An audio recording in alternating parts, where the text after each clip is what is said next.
Welcome to Recogs, the inventory success podcast where we discuss how the top operators source, manufacture, finance, and sell their inventory in order to create successful businesses.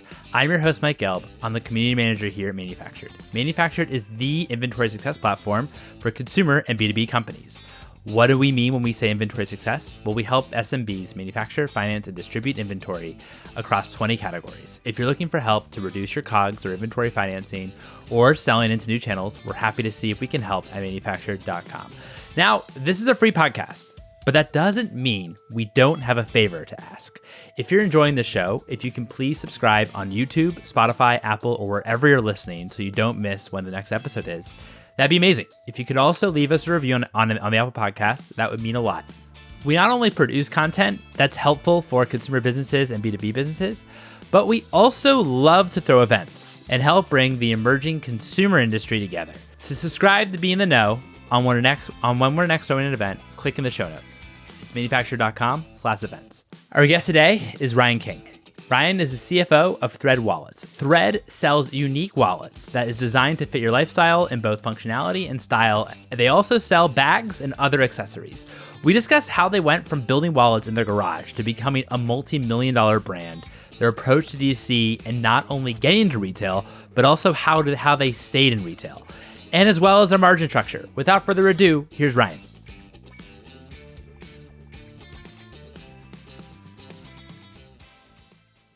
Ryan, so great to connect with you. Thanks so much for responding to my cold email. How you doing? Doing great. It's a Friday afternoon, so about ready to take off for the day, which is fun. It's been a long week, but in a good way. Good way. That makes it sound bad, but just busy. So, gonna enjoy the weekend. I actually have my grandma's 90th birthday party tomorrow, so it'll be a fun weekend. Congrats. That's great. Congrats on 90. That's It's awesome. a big one. That's great. That is big. That is big. That's awesome. That's awesome. Well, I know that you're the CFO of Thread Wallets, which I'd love to dive in. Why did you end up, let's start from the very beginning of your journey with Thread Wallets. How did you lead to start working at Thread Wallets, and what kind of attracted you about the opportunity there? Yeah, that's a good question. So I joke, it's half true, half not, but I am the good old beneficiary of nepotism. So my sister and brother-in-law started the company. They started it in 2015, Thread Wallets. And back then, because you said we'd get into this, but we were literally making them by hand. So I had no finance background. I was not the CFO. I mean, the only finance background I had was I watched Mad Money with Jim Cramer type thing. That was the extent of finance, was watching what would you even call that? Entertainment regarding the stock market. So I helped make the wallets back then. And then I went to school. I studied at BYU here in Provo, Utah, where we're based, and studied finance and graduated in 2018. I had done an internship in wealth management. I worked for a mutual fund out in Charlotte in the summer of 2017. And it was a great experience, but I hated it. I did not want to be wearing a suit and tie into work every day. At that point, Thread was growing. I mean, I'd helped on and off since 2015, making the wallets, being literally just grunt work of pressing the designs onto white elastic and stuff like that. And then my sister and brother-in-law were like, hey, the company's growing. We are not finance people. Do you want to come join and be a partner in the business and be the CFO? And I was like, yes. I can stay in Provo, my hometown, which I love. I'm an avid skier. And I mean, I think legally, if you live in Utah, you have to ski. I think that's borderline a requirement. I love skiing too. So yeah, I love it. And so I was able to stay close to family, doing something I liked. And I was able to come into work with a t-shirt and shorts in the summer. So loved that aspect. And haven't looked back since. So that was 2018 when I joined full time, and here we are midway through 2024. Amazing. So back in 2018, can you give us a glimpse in terms of where the company was from that perspective? Was it primarily in terms of, sales channels perspective? Maybe if you're able to reveal roughly where in revenue or even in product selection, that'd be awesome. So back then, 2017 was our first $1 million year. So, I mean, we were small. 2015, did 100 grand.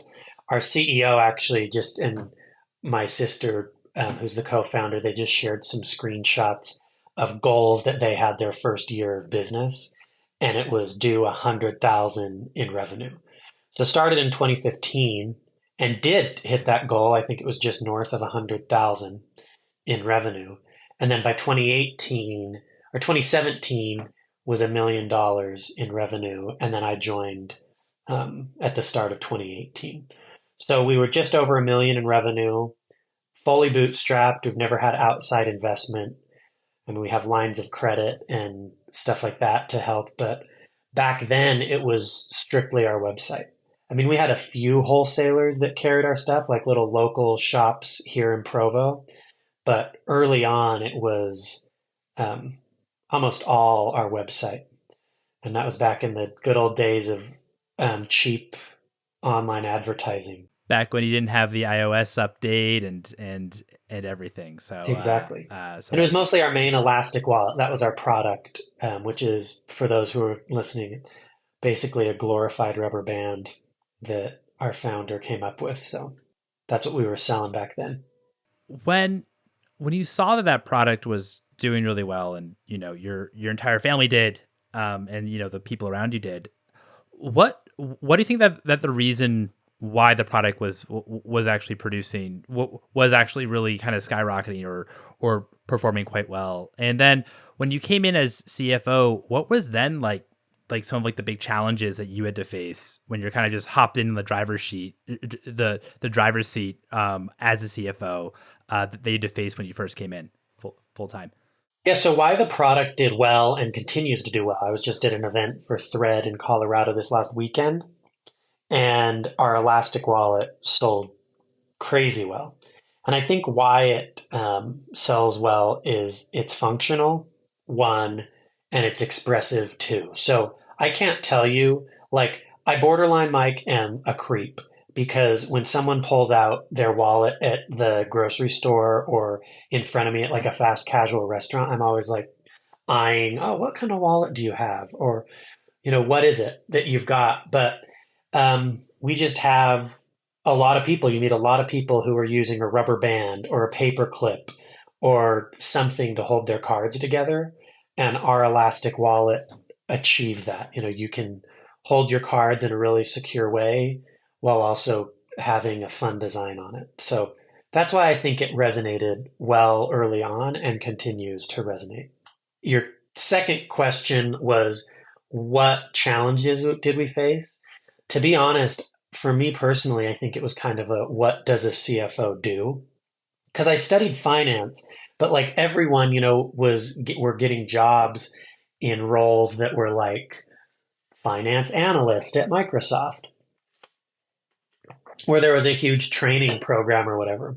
But I vividly remember when I first got here at Thread full time. I mean, I'd helped for years before making the wallets and doing little things here and there. But I was Googling, what does a CFO do? And so that was early on in 2018. I vividly remember that sitting at work in our tiny little office. We had the equivalent of a studio apartment office where there was no, I mean, we still are an open work environment, but it was there was a big table that we all worked at. And then later we added a few little individual desks basically around this big living room and a attic apartment space kind of. And so I remember sitting on the couch because we had a couch in the corner, literally just and Googling, what does a CFO do? So early on, that was my biggest learning curve, was just what I needed to accomplish and what I needed to do for the company. Company as a whole, I think early on, be interested, I'll ask the founders after this to see if they agree with me, but it was still just getting enough product because the company was growing like crazy.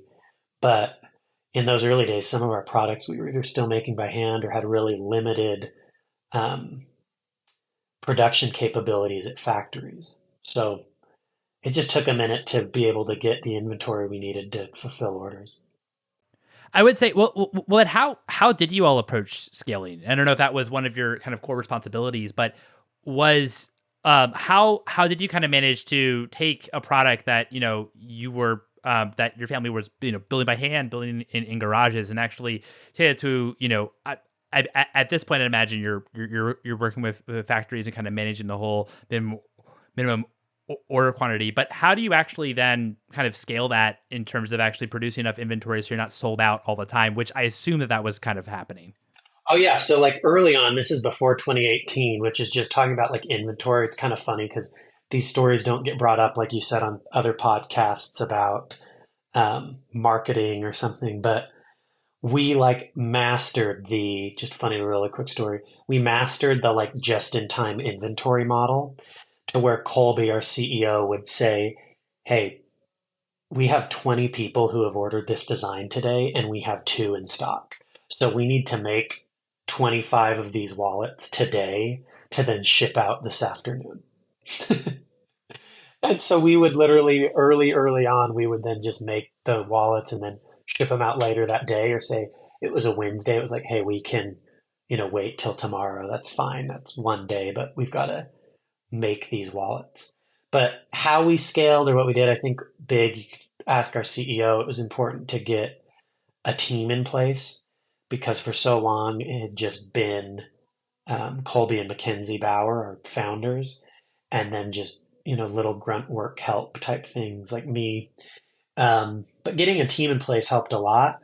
And then also just moving manufacturing to Asia um, allowed us to grow a lot quicker and faster. And we honestly just got lucky with finding good factories. Like it was Alibaba and just finding companies that we thought could maybe make stuff that we were doing. And then just a few trial and error runs. And then some of those factories we've used for years or still using today. Did part of your team to vet manufacturers have to actually travel and go out to Asia Not early on, which and is crazy. oh It yeah, was all done just through WeChat or whatever, I think, or WhatsApp. I can't remember which one WhatsApp and yeah. and which ones we used, but it was literally just a lot of trial and error of text messages, Slacks, or the equivalent, I guess, of those, and then them sending samples and saying, hey, this isn't quite right, and then getting it dialed. But Colby McKenzie, I think, went to Asia for the first time. Was it 2018? I mean, maybe it was earlier than that, but yeah, we did manufacturing with factories in Asia without visiting them first. Well, how then as you all begin to scale, and especially with your example of, hey, we have this new style, we only have two in stock, and we have 25 orders for this new style. How do you think about managing? Because part of what's unique about the product, I'd imagine, is also not only the elastic part that's amazing, but also that you have these different styles as well. Talk to me a little bit about how you all think about maybe launching new styles, or and also like from an order quantity perspective, how to actually what minimum you actually want to achieve. Yeah, that's a good question. So, I mean, how we come up with designs is we just have a few different collection launches, right? Each year you'll have a back to school, or you'll have a spring, you'll have a summer, you have a back to school, then you have a winter or fall infusion too. So we know that we're going to design to a few different collections. At least now that's the case. Um, and how we decide is we just throw a lot at the wall and then see what sticks. And so we'll design way more than, say, we come out with 12 designs each collection, or maybe it's eight, depending on which one, if it's a smaller or bigger one. But we'll start with dozens of designs. And then our product team, which we've hired to say, hey, you need to know what's on trend, what's on brand, whittle this down to a coherent collection. And so our product team with taking the lead, and then our creative marketing teams and a lot of people at the company will just give feedback. We'll ask customers, family members, what do you guys think of this design? Hate it, love it, whatever. And then we'll go from there to whittle it down to what we think is a coherent collection. We'll get feedback from wholesalers that we work with, stuff like that. So trying to harness as much feedback as possible. Bring me back as well to, the 2018 period. You all have, or in 2017 you crossed a million in sales. 2018, you're the CFO of the company, but you're figuring out what a CFO actually does. What did you kind of figure out in terms of like your actual main responsibilities as a CFO, or the areas that because I do think that CFOs can sometimes be, obviously it's, on the strategic side when it comes to finance, but in terms of what a CFO does, it can kind of vary when it comes to actual the company.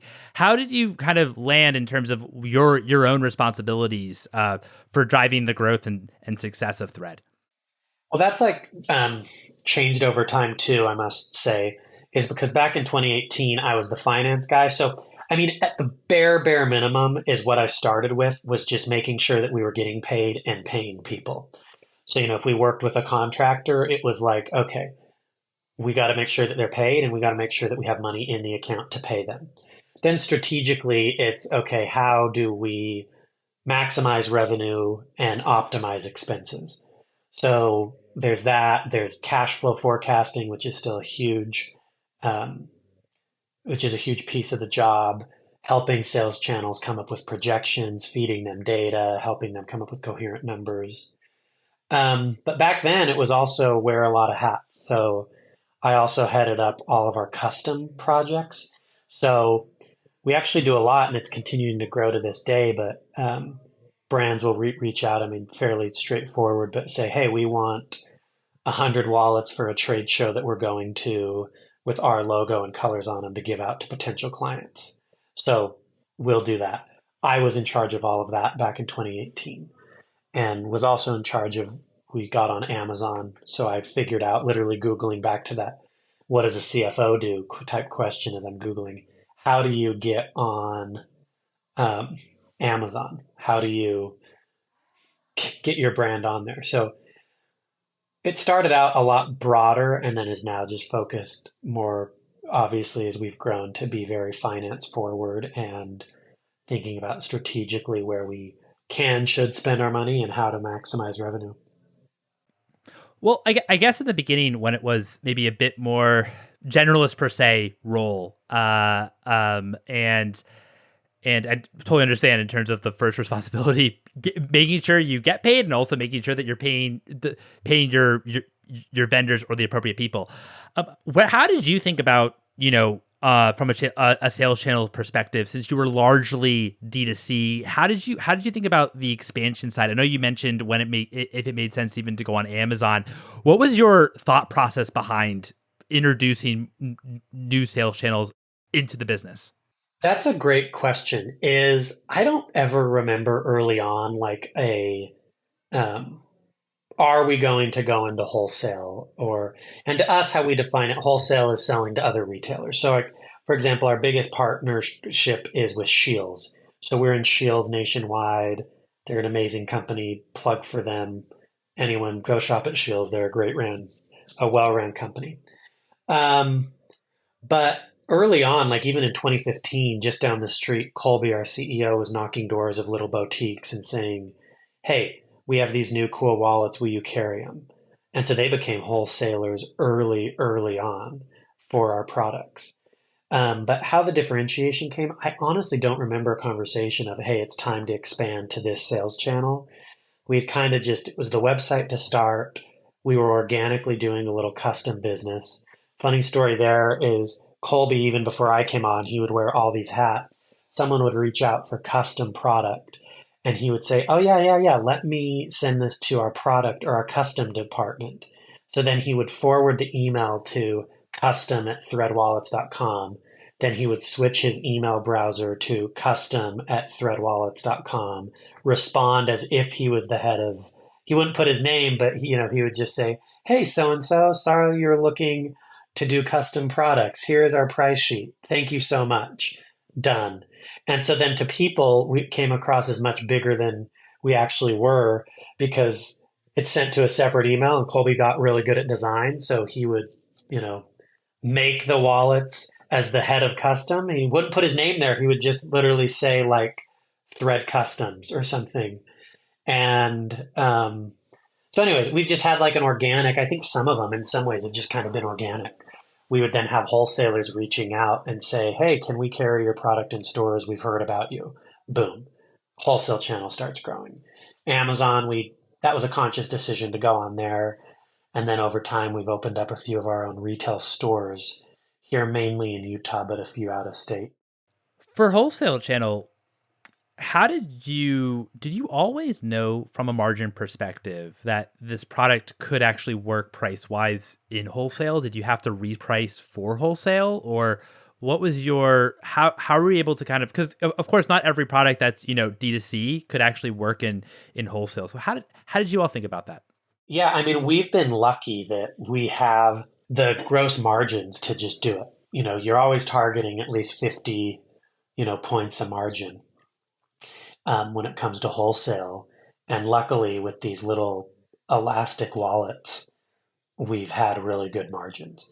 So when we just started crunching the numbers, okay, we give it to a wholesaler at 50% off MSRP. MSRP is $15, or it was back then in the day. It's now 16, which I actually think is cool too. Just a side note, we've only raised, since I've been here, we've raised the price of the product one time, and that was, or the main elastic wallet, which was 15, and we moved that to $16. But we've really tried to keep a competitive, low cost price point for consumers. But yeah, we just started doing the math, and it was literally like, okay, so we're selling it at 15 online, so a store needs to buy it for 750.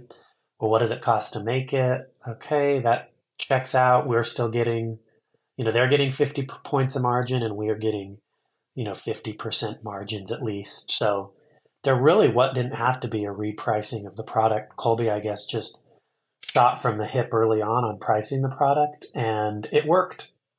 Like that literally is the answer. There was no focus group testing of a price, or, you know, hiring some or paying for some big software to help tell us what we should price something at. It was really just a lot of gut feelings, and we've worked with that since the beginning. Once what I think is, interesting about retail as a channel is once you kind of get that PO, or once you're in the retailer, the work then begins, right? That's when the real work begins, and making sure they're actually selling through so that the actual retailer wants you back and actually get the next PO. You're a smart guy, Mike. That's such a challenge, right? Like getting the PO is just the first step. Well, that's what I'm wondering, in that I know that this is maybe out of the range in terms of your focus as a CFO, but how do you as a company make sure as well that, hey, maybe our product is being merchandised properly in retailers? Is it, we're actually, our sell through and our velocities are actually, it at a really good clip in comparing us to the rest of the category. How do you all maintain and kind of focus that you're actually selling through in retail? That's another great question. And the best answer there is really, and it sounds so dumb because like anyone would say this, but what's nice about the vast majority of our products, and we've expanded, we have bags, we have stuff, so it can't be right at checkout, right at the cash wrap. But we have seriously seen when wholesalers trust us to say, hey, I know counter space is valuable, but you can throw a ton of product on our little displays that sit right at checkout or in line for checkout, and you guys will sell a ton. As long as it's merchandised that way, then the product sells itself. If it's tucked behind the counter or under the glass and people can't touch it, feel it, and it becomes less of an impulse buy, then we're screwed. And we don't get that sell through. So there have been some times where retailers were like, please just take these displays, it'll do well. And they're like, no, we don't. And then months later, they're like, hey, things aren't really selling. And we're like, no crap, we know. And, but if people use our on counter displays, they do really well. So on counter displays, and also being by the checkout area. Yeah, I mean, I guess I should say too is some stores don't allow outside displays or certain things, but at the end cap, which again, people are like, well, of course, end caps, but it's like if you are where the right at every cash register where they have the sunflower seeds and whatever, if you can take some of that space to just where people see it and it's displayed well, it sells. Yeah, that makes sense. I mean, I remember listening to an episode with the founder of like 5 Hour Energy, for example, and that's was the exact kind of strategy there. Just right near the cash register. Although, and it makes sense too. You're on your way out. Like an awesome wallet. I might need a new wallet that looks really cool or has an interesting design. Or 5 Hour Energy, where I could maybe use this if I'm going to be pulling a all nighter one of these days. So makes total sense. Imagine it's probably tough to actually get that space to actually maybe to convince a retailer since it might be in high demand. Yeah, it depends. I mean, the answer, yes, it is hard. But what's nice, like I did say, is just because our displays are so small, um, you can fit a ton of product. Or I guess I should say our product is so small, hence our displays are pretty small. They don't take up a ton of real estate. So a lot of stores have been able to find that space on a cash wrap or on the counter. And that's done really well. And so much of our business is done with little small specialty retail. So meaning, just little mom and pop surf shops here and there. They've been pretty darn receptive to that. And then they see how well stuff sells. And in terms of how do you all kind of approach retail expansion too? I know that you're also in REI and also some you have some pretty big national accounts too. What was kind of that way or process that you were able to kind of work your way up to actually getting some more of the national or at least with national retailers? Yeah, I mean, there's a few reasons for that. I think just honestly trying to be a good brand. Like we've had stores who have been like, I don't get it. And then someone on the buying team is like, no, I've had a thread for years. Like we should put them in the store. Like we've literally had meetings with big national accounts where the main buyer is like, no, I don't get it. Like I haven't heard a thread or whatever. Then they go talk to their team and it's happened. I can't say who with, but a few weeks ago, a buyer for a big national chain was like, yeah, I don't know. And then she reached out a few weeks ago and our head of sales talked to her and she was like, yeah, I went back to our team and said, have any of you guys heard of Thread? And like four of the people on her team pulled out their Thread wallets and lanyard and were like, yes, it's the best. I've had it for years. And so it changed the buyer's opinion of Thread. That's awesome. That's great. That's and also that just shows as well that they've had it for years too. How great the product is. Tell me a little bit about when you all decided to expand beyond the wallet and expand into different categories and the reason for maybe expanding, why it makes sense to actually expand to actually serve other accessories and bags and different things. Um, so I can't remember if the lanyard or I think the lanyard was our first product. We did the elastic wallet, which like I've said multiple times, glorified rubber band. Um, After that, it was a lanyard. And we'd put a little D-ring or a little keychain clip or whatever on the wallet so people could attach their keys or lanyards. And we started seeing around here just locally in Provo, Utah, people putting random lanyards that they got at some trade show or they got from their high school that's as cheap can be, type of lanyard on their wallet. And so then we were like, wait, we could make lanyards ourselves that are high quality, again, functional because they're high quality, they don't break easy, and expressive because they match your lanyard. Or I mean, they match your wallet, the lanyard matches. And so that's what we started with there was, we saw people using lanyards with their elastic wallets and we were like, we can make one there. And so a lot of it has been dictated by what we see our customers doing. Another one is a lot of people were just putting their lip balm holders or lip balms in the elastic wallet, just in one of the pockets. And so we said, hey, we can come up with a better lip balm holder than just shoving it into your wallet. So we basically came out with a mini, super narrow elastic wallet that fits your lip balm holder. or your lip balm. And then we called it our lip balm holder. And that's been off to the races. And we've had that for years. Cool. Okay. No, I appreciate that. I mean, of course, when you expand SKUs, it's great. You're selling, more diverse product. At the same time, it's also, I'd imagine, challenging too, because you got to make sure that obviously all these products that are selling through. How do you think about, your own retail strategy or wholesale strategy when it comes to what products you actually want to sell in retail versus, I'd imagine, the whole portfolio, which is D2C? So we actually, what's really interesting is as it sits right now, if you're a wholesaler, you can buy any of our products. So it's not segmented to where a wholesale, well, let me rephrase that to go back. How we've differentiated it is because when we don't have sales data, it's really hard to figure out how well wholesalers are going to buy the product. And you can do pre-booking and stuff like that for wholesalers, but a lot of times we will launch stuff on the website first, see how it does, and then delay the launch into wholesale by 3, 6 months or one or two collections, just so we can get some sales data, see how it's doing. Then you can tell wholesalers, hey, this is really selling well on the website. You guys should book these designs, stuff like that. So it starts a lot of times with the website and we'll feed data into it and then offer it to wholesalers. Um, but yeah, once a product is established, we don't gatekeep, at least up until this point. I don't think we have any plans of, we want a coherent experience for customers. So if they find something online, they can go to their local store or whatever and find it, or to one of our retail shops and find the same thing they see online.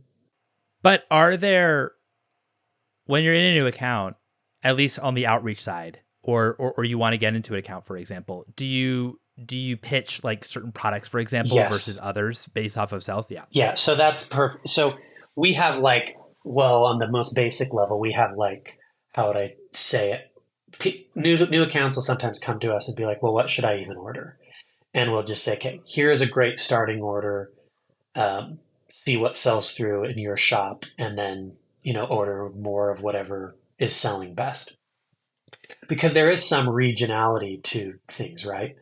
Is we've sold a ton of our little bags, crossbody bags and fanny packs at retailers that are close to the beach because they become perfect, like hands-free day at the beach bags where you shove your sunscreen, your sunglasses, phone, and a few other things into a bag.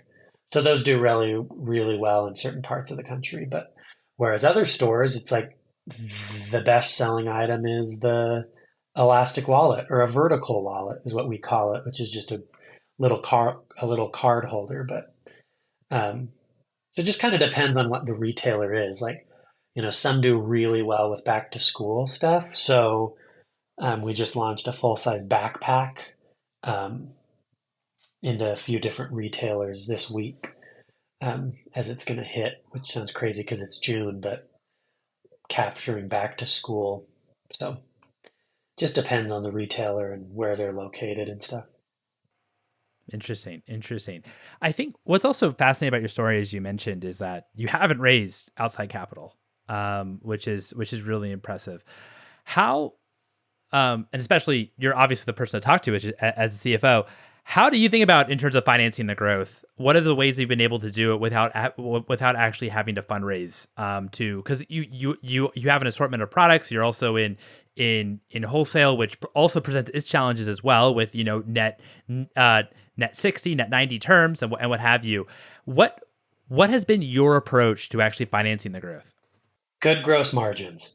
No, I mean that like jokingly a bit, but serious also quite a bit.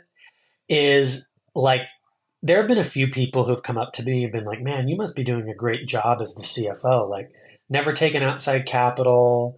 Like, you've able to just bootstrap it." And I'm like, honestly, in some days, a lot of times, I feel like it's like, despite me, or I'm I can't wreck it because gross margins are so good. And so that's where I think, in some ways, I mean, it's so much easier said than done. But budding entrepreneurs are think of ideas that have good gross margins because that then allows you a lot of, you know, percentage to and money to just spend on other things, growth, um, salaries, marketing, whatever. So that's what's honestly been such a big thing. And then I also think too is just the product has been well received by customers, which makes me stoked because if it wasn't selling at all, then even if you had 98% gross margins, but no one buys it, that doesn't create a durable business, right? So people have got to resonate with customers and also high gross margins. That's really helpful. How did you all as well navigate through the global supply chain crisis? Because I know that obviously it seems like all brands, especially brands where the manufacturing partners are overseas, had quite a lot of issues, and certainly maybe out of stocks or what have you. But I leave the floor to you. What was like? How did you all were able to kind of navigate that for those couple years? That's a great question. And what's really interesting is early on, we didn't face supply chain issues. We'd ordered a fair amount, and I think we were a niche enough product that we were able to maintain, inventory supplies. And a lot of people were sitting at home with stimulus checks.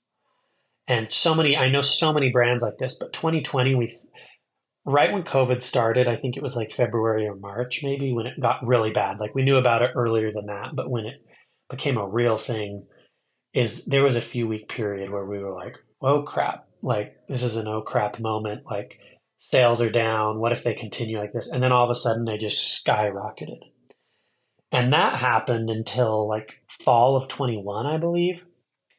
And that's when we started running. Our biggest issues were not can our factories supply these or do we have the goods to make them? It was the delays at ports, which a lot of companies ran into. But there was something where I think it was September of 21, if I've got my dates right, where 80% of our website was out of stock. And again, it wasn't because we couldn't get the raw materials or make the product. It was our shipping. There was one time where I remember we kept asking our COO, and we had product just sitting on a boat outside of Long Beach for like 3 or 4 weeks. And we'd try to get an update every day, and they just couldn't get into port, right? There was not enough workers at the dock. There wasn't blah, blah, blah. And a lot of companies have ran into these things, but that's where we faced it the most was shipping. We then saw that when this is all happening, once companies were actually able to actually bring their product into stock and everything, that they then oversupplied or have excess inventory and stocked up. I remember talking to a couple companies that said like we have like 9 months of inventory and a lot really stocked up and then had a lot of inventory on the balance sheet.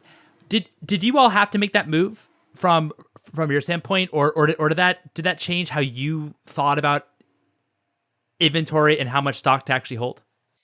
Yeah, it did a bit. It for sure. Like we went from not having enough, I think it was September 21, to then we had a glut of it later.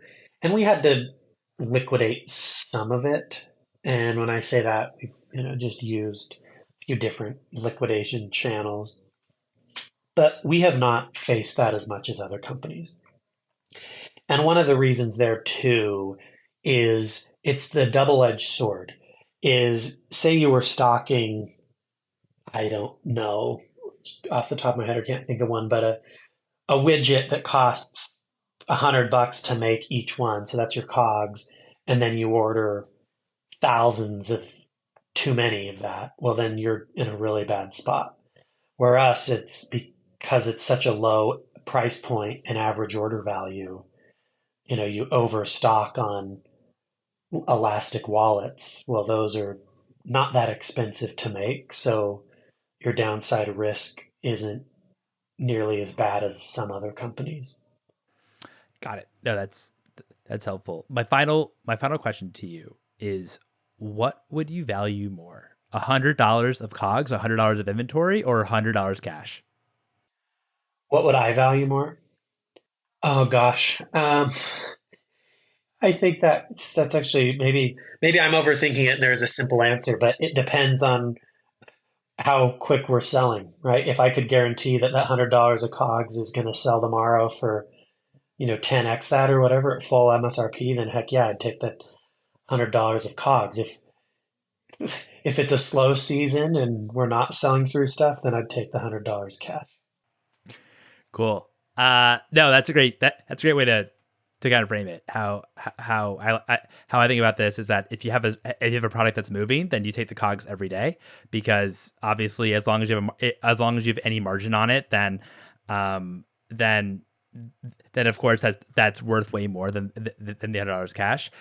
But at the same time, what someone pointed out to me is that too, you also need, there's very, very few products that just kind of sell itself. So you need some money as well for marketing. So maybe like a mix of both actually makes sense too. Ryan, thanks so much for your time. This is a lot of fun. Thank you. Yeah, thank you. Thanks so much for the invite. And there you have it. It was a pleasure time with Ryan. Ryan, thanks again so much for coming on the show. If you're enjoying this, subscribe to us on YouTube, Spotify, or wherever you're viewing this content. And if you're a brand and need help with your operations, check out Manufactured. We love to see if we can help.